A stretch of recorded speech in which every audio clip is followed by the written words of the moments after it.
Here's what we have lined up for you today here on The Now. Alabama's Senate passing what would be the strictest abortion law in the country, but it has a bigger goal, getting this issue before the Supreme Court. So we're going to get some perspective on the challenge that Roe v. Wade could face. Well, new tests show that your sunscreen may not be as safe as you think it is. The new warning from researchers and the help that you can find to get better protection. And there are so many types of gummy vitamins these days, but the big question is, do they have the same benefits as a regular vitamin? We're getting you answers on that. Chris, thank you. I'm Amanda Starantino, and this is The Now Indy on RTV6. Doctors in Indiana are seeing a sharp rise in hepatitis C cases, something they attribute to the opioid epidemic. Working for you, our Aaron Lish talks with a former Hep C patient about this growing health issue. We knew very little about it. In fact, in the years previous, it was called non-A, non-B.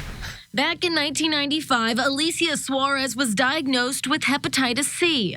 It was especially scary to tell new friends, partners, stuff like that. Suarez is cured of Hep C, but now 24 years later, doctors are seeing a spike in the virus that's transmitted through contact of contaminated blood. With the opioid epidemic that's come out, the number of new cases has really surprised a lot of people. Data shows 50,000 Hoosiers have the virus, and some might not even know it. It doesn't do damage over the short term, which is why a lot of people are surprised to find out that they have it. You can contract Hep C through things like sharing syringes and unsterile tattoo needles. Suarez says a big issue is there's a stigma attached, so people are scared to get help. Yeah, people treat people with hepatitis C horribly.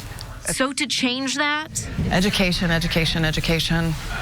Right now in Marion County, you can go to one of these mobile units to get tested and exchange needles. So areas where we can do widespread screening, for example, to really educate people and say, okay, here are those risk factors, and if you fall into that category, see your doctor or just come right here where we are and get tested. Instead of asking a Hep C patient how they got the virus, Suarez wants you to ask if they have the resources to get help. So we really need to change that dynamic. Because people can be cured. And she hopes someday this virus can be eradicated. Aaron Lish, RTV6. Thanks, Aaron. And the mobile unit Aaron mentioned is currently going to 2 different locations. The first is in the Damien Center on Wednesdays, and on Fridays, it'll be outside of the Brookside Community Church. They hope to add more soon to help curb this growing hepatitis C issue. Kyle. A beautiful day across central Indiana. We've got some clouds, but mixing in some blue sky, and our warming trend is now well underway after spending the weekend, part of it in the 40s there. Now we're around 70 degrees, 70 in downtown, 68 for you in Columbus, and 73 in Lafayette. So you notice a little bit cooler to the southeast. That's where we've had a few more clouds around Shelbyville and Rushville this afternoon, and at Connorsville. No rain. In fact, as we look at the bigger picture here, it is nice and dry, and I know the farmers are very pleased about that news as we'll keep things dry here through the overnight. Those skies will continue to clear, so the clouds will fade away. Temperatures still mild at 11 o'clock. We're at 60 degrees. Talking about a Thursday severe weather threat in parts of central Indiana, also going to jump into even warmer temperatures, and that all leads us into the weekend outlook, because it's never too early to look at the weekend, right? Let's start the Now news feed with Ford recalling 270,000 vehicles over an issue that could lead them to rolling away. The majority of cars being recalled are Ford Fusions made between 2013 and 2016. 2,500 2019 Ranger trucks also being recalled. There's a problem that drivers might be able to take the key out when the car is not in park. A Georgetown student is suing the school after his dad paid $400,000 to get him in. Now, the junior says he had no idea that his dad made that payment, which all came to light in the college admissions scandal. So the student is now suing the school to stop it from punishing him. He says the university hasn't given him due process as it investigates. This is just terrifying video here. Take a look. High atop this building, 2 window washers swinging in a basket. This is on top of Oklahoma City's tallest building. Their lift broke loose, sent them flying. The good news with all of this is they're okay. Firefighters were able to rescue them and bring them to safety. Today, the head of the FAA was grilled over how the agency certified the Boeing 737 MAX 8 plane. More than 340 people died in 2 crashes involving the aircraft. And now, even before today's hearing, there have been concerns about the flight control system being a safety risk. Now, some of the questions asked today included why regulators didn't require pilots to go through training for the flight control system and what it would take to make safety improvements. In my mind, if we have robust oversight and we have all the protections in place to guard against conflicts of interest or undue pressure, which I believe we currently have, it's a good system, but it can always be made better. I mean, that's what we're all about. Now, something else that was brought up today was a newly released audio recording showing pilots raising concerns over the flight control system, and it turns out some pilots didn't even know the system was on the new plane.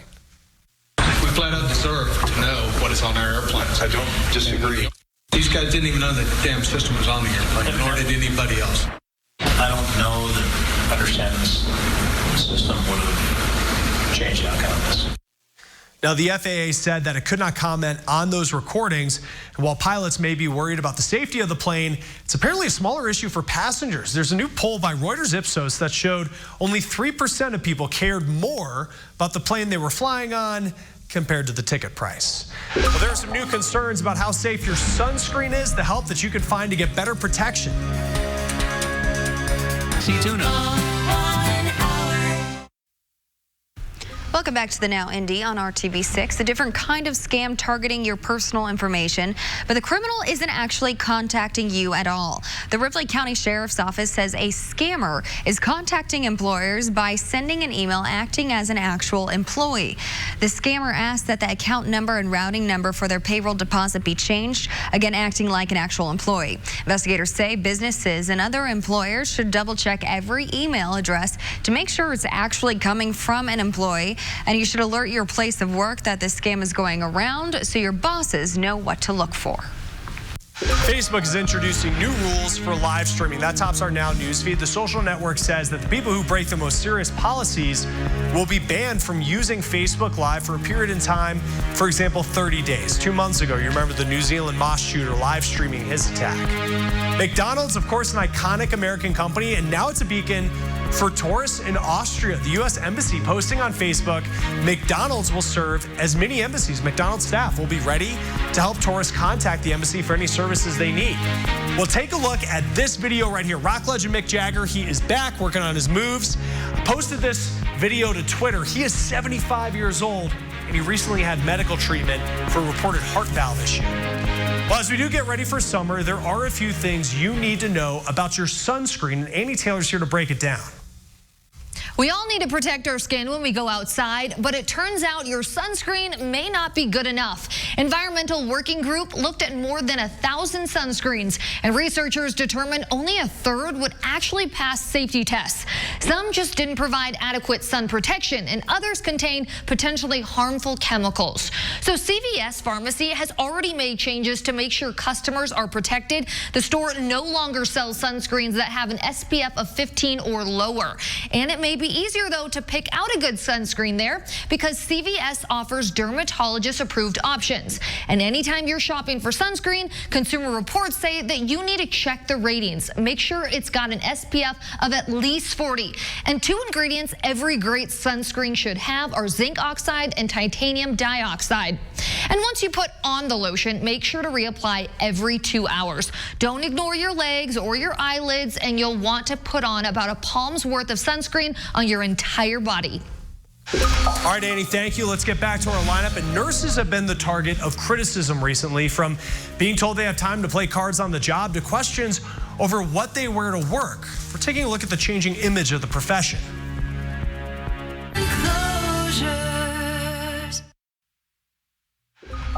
Yet another state is close to having its own abortion law. This would be the strictest in the country. The Alabama Senate sending a bill to the governor that would ban all abortions except when a mother's health is at stake. Now, it's not clear if she will sign it. Alabama is just one of several states considering or that have already passed laws this year targeting abortions. Now, we talked to several law professors about the bigger picture with all of this. Carol Sanger is a Columbia law professor and author of the new book about abortion, terminating pregnancy in 21st century America. She says that these laws are pro-life legal strategy, with the goal being to get the U.S. Supreme Court to revisit Roe v. Wade. Now, that could be the argument with really more states now recognizing a fetus as a person, but that may never happen. These laws could be struck down by several courts before they make it to the Supreme Court. And one political science professor that we talked with says it's still a question of whether the Supreme Court would even accept the case if it was to make it there. The court tends to try to stay out of political issues, and the court also tends to try to avoid overturning longstanding precedent. Now, does that mean they never do? No, of course not. Actually, the court does overturn longstanding precedent, but the court is also really aware that, you know, the space that abortion politics occupies in American politics. Well, right now, the U.S. Supreme Court hasn't agreed to hear any abortion-related cases. Some financial help could be on the way for people taking care of aging loved ones. Now, the Credit for Caring Act was just introduced. It does have support from both parties. It was even endorsed by AARP. Now, it would give a federal tax credit up to $3,000 every year to eligible family caregivers, people that pay for things like in-home care and adult daycare. About 40 million people are caregivers in the country, and an overwhelming amount cover costs on their own. Now, the government's cracking down on nursing homes that go days without an actual nurse being there. Medicare's website, Nursing Home Compare, lets people look up ratings for those facilities. Medicare just gave the lowest rating, 1 star, to more than 1,600 places. Most of them reported no registered nurse at the facility for 4 days or more. Experts say that usually points to a systematic problem within the homes. Thank you, Chris. Well, tonight there is a new member of the Howard County Sheriff's Office. They received a new canine officer named Pharaoh. Pharaoh is a 1.5-year-old German Shepherd and came from Hungary. Deputy Joe Underwood will be Pharaoh's handler, and it's his first dog. The Deputy Underwood and Pharaoh will start a rigorous 6-week training class, and once completed, Pharaoh will be certified in detecting drugs, tracking suspects, and catching them. And a great evening to get out and maybe take the dog for a walk this evening, as we are going to keep our weather dry across central Indiana. There are those temperatures. They're pretty nice, too, in the lower 70s, and that wind, not too much of an issue out there for us this evening. Overnight, we'll start to clear out those skies a little bit, and temperatures will drop back to around 50 degrees. Could have some patchy fog first thing in the morning. That temperature at 8 a.m. at 51 with the light wind. And as we take you throughout your Thursday, it's going to be another day where you're going to want to have those sunglasses and maybe take the lunch outdoors here. A noontime temperature for you of 70 degrees, and that wind will gradually increase here as we go through the afternoon. Southwest wind at about 10 to 15 miles per hour tomorrow afternoon, but that also helps to continue boosting our temperatures as we get into the upper 70s, close to 80 degrees. So we've got a front that's going to be lifting through the area, and by tomorrow late in the day and really tomorrow night, we've got the chance for some thunderstorms. You can see here on TrueCast by 6 o'clock tomorrow evening some thunderstorms. Some of these could be on the strong side around Kokomo and Tipton down into central Indiana, right along I-70, and then diving to the south and east. But notice how quickly they move through. By 9 o'clock, already moving out of Greensburg and Richmond at that point. But we do have the slight risk of severe weather from about Monticello to Kokomo, Muncie areas northeast, and then it's a marginal risk from Indianapolis between there and areas toward Muncie, where we could have some gusty winds, possibly some hail in that slight risk with isolated intense storms not out of the question. As we look at the temperatures over the next few days, there's that warming trend that continues to build here. Friday, 84 with just a 20% chance of a shower or thunderstorm. Nice day on Saturday, but it's going to be toasty with highs in the middle 80s, and thunderstorms return Sunday. Chris? Let's start the Now news feed with the Justice Department. They may have just made it easier for states to execute people facing the death penalty. The DOJ ruling that the FDA cannot regulate which drugs are used to carry out the death penalty. They say it just doesn't make sense to rule on whether drugs are safe when they are used to end someone's life. Well, people are suing 3 big tuna brands, accusing them of lying about how they catch their fish. Class action lawsuit accuses Bumblebee, Chicken to the Sea, and Starkist of making people believe that their fishing practices are dolphin safe. The suit points to Whole Foods and Trader Joe's using safer techniques. Big companies responsible for plastic waste are signing onto a program to cut back. The World Wildlife Fund wants to cut plastic waste by 10 million metric tons. Now, a study says the equivalent of a dump truck full of plastic waste goes into water every minute. McDonald's, Starbucks, and Coke, they have all pledged to help. Well, you may remember this woman. She was a woman who was running the London Marathon and was denied the fastest nurse world record because she wasn't wearing a dress. Now, the Guinness World Records, they have reversed their decision on that, but that controversy is starting a conversation about just how the image of nurses has changed. Kamasi Aaron taking a look. Just from a kid, I always wanted to be one. Mary Lou Creech has been a nurse for the last 50 years. Does he need a follow-up? And a lot has changed over the past decades, especially with her uniform. I wore the white dress, the white shoes, the white hat. In ICU, that was a nightmare, but that's the way it was, and you just worked around it. Now she works in scrubs, which is why she was surprised to learn a nurse was denied a spot with Guinness World Records as fastest marathon runner wearing a nurse's uniform because she wasn't wearing a dress. That's too bad.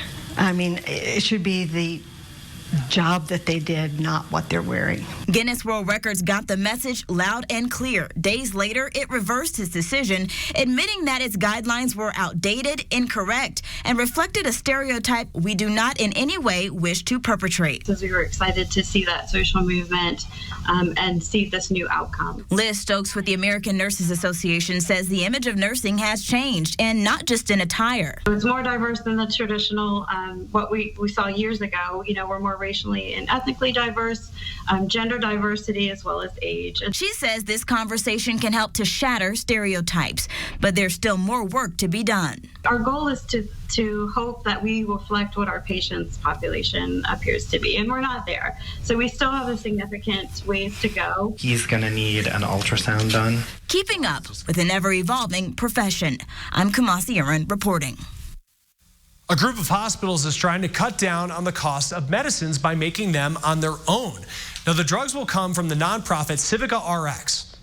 The first medications on their list, they're two antibiotics. One of them is known as vancomycin. It treats staph infections as well as other bacterial infections, and the other is called daptomycin, which treats skin infections. They're both in short supply. Civica RX plans on distributing the antibiotics by the end of September.